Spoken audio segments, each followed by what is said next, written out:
Assalamualaikum warahmatullahi wabarakatuh. Shalom Om Swastiastu, Namo Buddhaya, salam kebajikan untuk kita semua. Saya Dede Wahyudi dengan nomor induk mahasiswa 280 160 27, mahasiswa Fakultas Hukum Universitas Mula Warman, Pemerintahan Hukum Tata Negara, angkatan 2020. Pada kesempatan kali ini saya akan mencoba memberikan beberapa opini saya terkait bagaimana kemerdekaan pers dan kebebasan pers yang ada di negara kita. Seperti yang kita ketahui teman-teman, beberapa kasus yang terjadi di belakangan ini cenderung kemerdekaan pers selalu dibungkam oleh elit-elit politik atas kebijakan ataupun keputusan yang mereka buat. Hal ini kenapa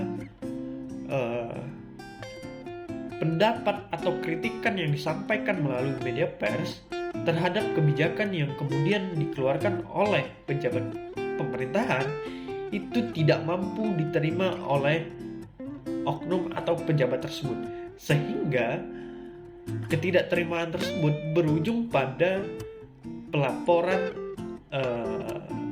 pencemaran nama baik, pelaporan terhadap penjatuhan martabat pejabat publik.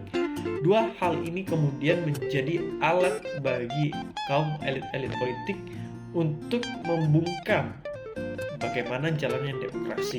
Salah satu riset menyatakan bahwa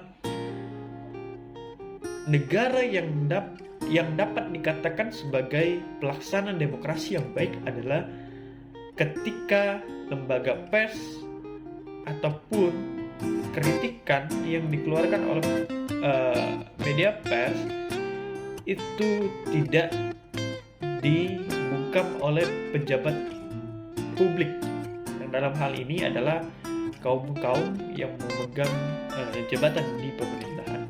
Sehingga ketika pejabat publik tidak menerima kritikan atau masukan yang disampaikan melalui media sosial ataupun media lainnya terhadap dirinya atas keputusan atau kebijakan yang dibuat, maka dapat dikatakan bahwa Indonesia saat ini belum bisa menjalankan demokrasi secara konsep ideal. Namun, di sisi lain, lembaga pers juga harus memiliki integritas dan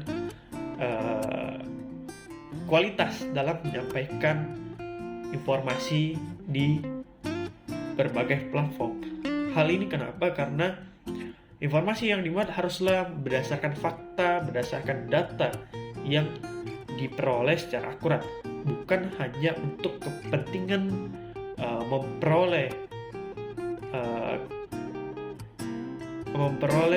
keuntungan secara pribadi, tetapi informasi-informasi yang disampaikan adalah untuk menjalankan dan untuk mengawal bagaimana proses penegakan hukum, bagaimana perlindungan HAM, bagaimana demokrasi dapat dijalankan melalui pers.